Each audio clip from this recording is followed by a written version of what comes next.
Yeah, we are ready. So, I'm here with Konstantinos from you, Coffee Hello, Cosimo. Roasters, based in Thessaloniki.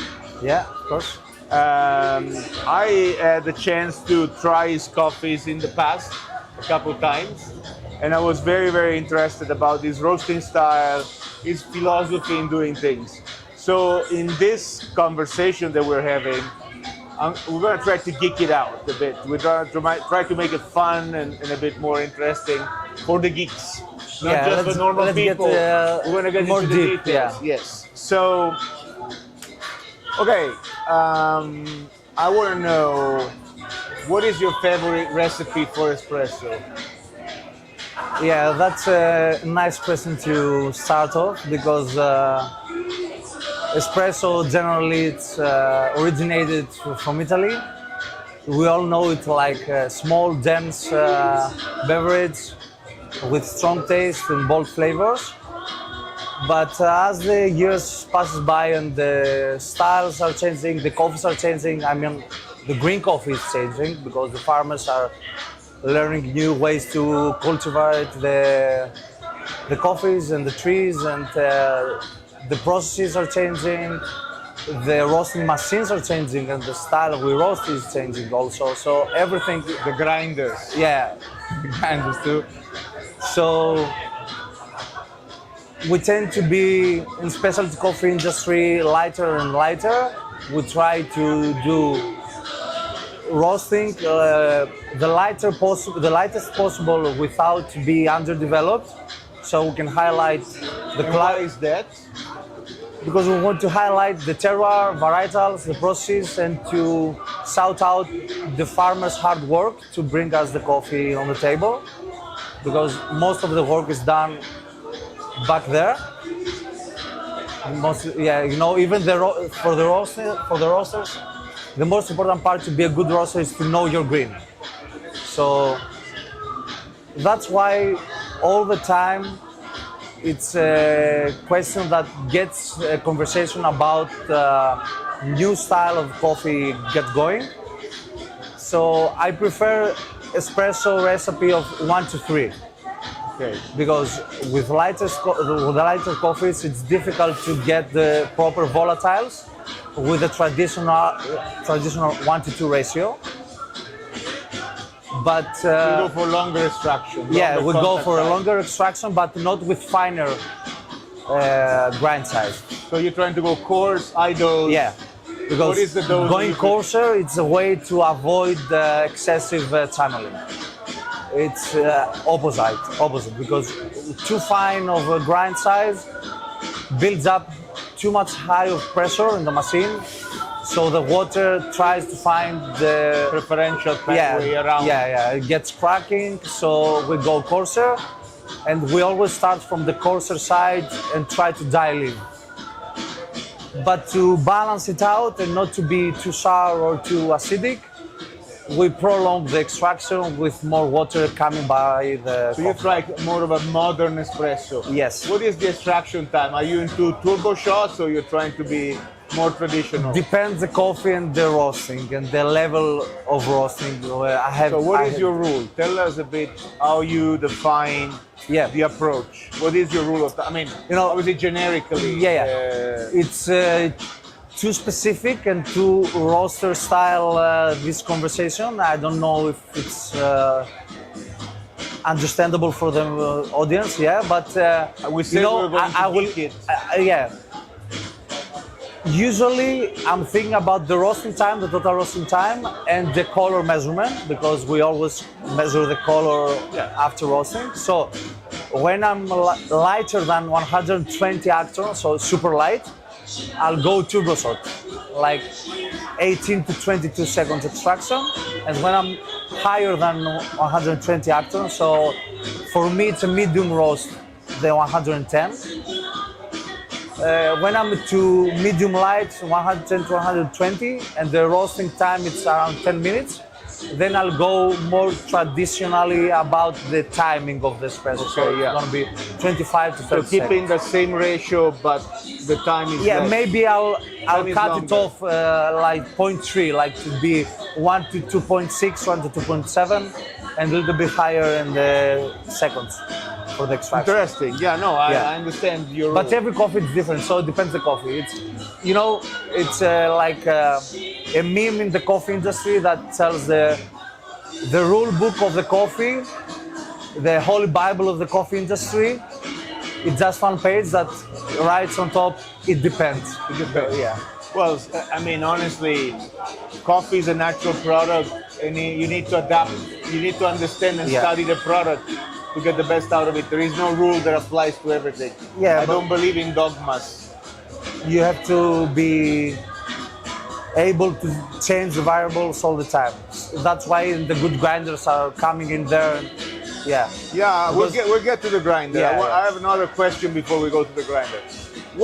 Do you use a philosophy when you're roasting, or you just adapt your way? Because every roaster is a philosopher. You know, it's a bit like roasters are the closest thing to philosophers. In their roast, when I taste their coffee, I understand their mentality. Yeah. So, if you had to explain what is your philosophy in roasting in few words, how would you define what you do? Of course, as you said, you have to adapt to the green because, as And I that's told you, one. you know your green to be a good roaster. But of course, even when you adapt to the green, also you have your own style. It's like cooking, you know. Every So, what chef. is your style? Define it in 5 words. I think the first thing I'm trying to achieve when I'm roasting is to highlight the quality of the green coffee. The 2 words I have in my mind when I'm roasting, it's highlight the green and balance. So, Yeah. I've noticed that. So, balance is the word. That Yeah, you- it's the key word for me and my style. It's balance. So So, when to you be yeah, super, you like an elegant balance. yeah, exactly. Always. Yeah. That's what you're looking for. And easy to drink all day. Easy to drink. So balanced, easy. See, the words are coming out. Yeah, The philosophy is starting to take shape. yeah. Now, well, what coffees? So you go into the funky stuff? Are you into the funky stuff? You prefer washed? What is your style of processing? Based on the what yeah, you that's a want very to big cut. topic. Yeah, it's We a all hot. have preferences. It's a very hot We topic. all have things that we like. Yeah, it's a very hot topic in the coffee I industry. drink washed, you know, I drink and I love roast coffee. Yeah, because it's balanced. yeah, they are the roasters coffee. They're easy. They are super difficult for newcomers in the coffee industry to drink roast coffees because they are, Attracted by something different. yeah, Natural, know, fermented, thermal shock. roast coffees are harder for the audience to understand what they are drinking. To separate the flavors, you have to be a little bit more trained to be able to achieve that. With the new style of processes and the funky coffees, infused or anaerobic or co-fermented, it's like super easy. I can give a bag of coffee to a customer.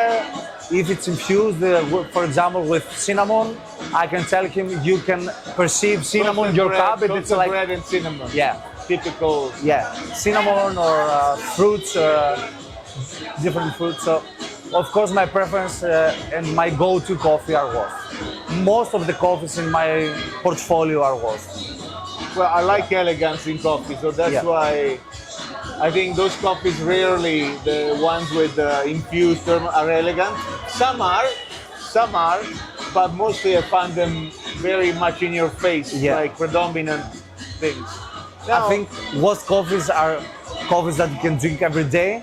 The funky coffees, they are more like to drink it like every Sunday that you have your walk and you want to drink something different that you drink when you go to work every day.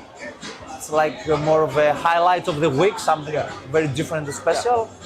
And the roast coffee, it's the everyday coffee. it's true. Yeah. I understand that. I share a But similar philosophy. there's a home for every coffee. Yeah. That's for sure. And the funky coffees are getting more and more into new homes and new coffee shops, and it's easier for the home baristas to buy them because they are like. It's part of a journey, Yeah. you know, for everyone. These are personal preferences. Now, do you think the grinder can contribute to elegance? Yeah, of course. Yeah, it's one of the most important parts for elegance because the particle distribution of a grinder is the most important part to connect my job that I'm a roaster with the barista's job and to give what I roasted to the customer. Yeah, it's the most important part because grind size is also the most important part for the recipe and for the final taste in the cup. Do you think retention has a role in elegance or flavor delivery? Yes, because as we all know, even if you're experienced or not, that coffee oxidizes very quickly. So the moment you grind it, you basically cut down one bean to 1,000 smaller particles.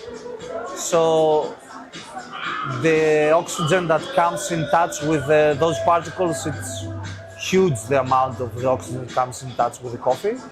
So just in some seconds, you have oxidation of the coffee. So if you have the chance to have every time fresh coffee, of course It's a better shot. Yeah, in that I've looked at studies from the perfume and wine industry, and not all particles wait the same or leave the coffee at the same time. So there are some particles, the floral, the jasmine, lavender, they tend to leave earlier than the heavier compounds like vanilla, tobacco, leather. Yeah. So basically, you also get a very different cup because depending on the time that those volatiles have been left to leave the coffee, then you get very different flavors out of it.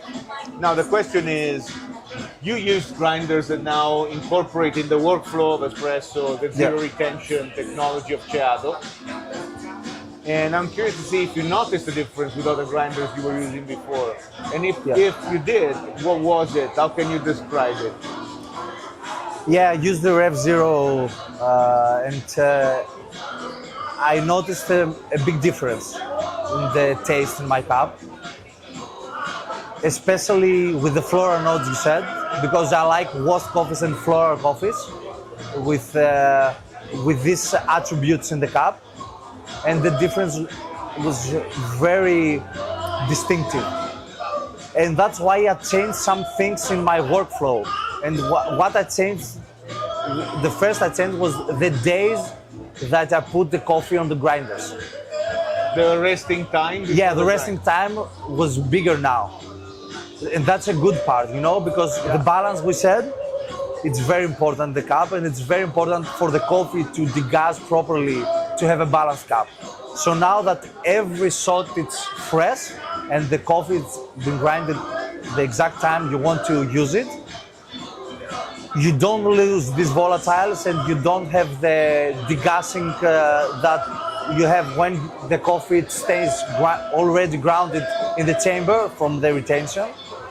So you have better flavor and more balanced cup because you have degassed the coffee when it's a whole bean, so the degassing has been. Now a lot of roasters are saying that the best degassing, the best coffees is between 2 and 3 weeks. No. Before there was the school of thought, 3 days. Now I will say I do over 3 weeks. I take the best cuts, especially with the Rev, after 25 days. Interesting, very interesting. No, we're learning. I mean, flavor. You're in the business of flavor. We are in the business of flavor. And it's interesting to talk with people that know what they're doing. And that's the part that I find, because actually you said it, the floral notes are the first ones to go with retention. By eliminating retention, you get a lot more of that in the cup. So you don't get an overpowering shot. You get a very balanced, clear, distinct. The gases that you have when the coffee is super fresh, now they are not overpowering this floral and the elegant notes. So you give your coffee time to rest as it should be, as a whole bean, in a proper bag or a container that it's properly sealed. and then you get it out. For me, for example, after 25 days. So you keep the floral notes that you don't lose them when it's pre-grounded the coffee, and you have the elegance and the balance in the cup. I mean, at the beginning, after roasting, you got a lot of CO2, and that makes things very unstable. By the fact that that CO2 dissipates for longer, gives you the opportunity. And it's a very important part, especially in the espresso, because espresso is the most unbalanced extraction that there is out there. Every shot is different. Whatever you do, every shot is different.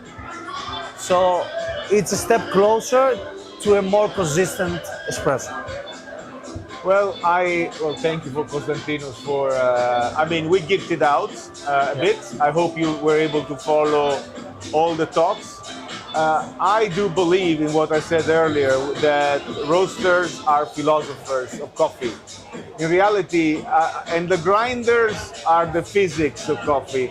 In a way, physics and philosophy are the two faces of the same medal that try to explain reality from two different approaches, but the link is evident between the work of the roaster and the grinder. So I always learn from people like Konstantinos, so I thank him for being here and sharing the wisdom with us and his philosophy.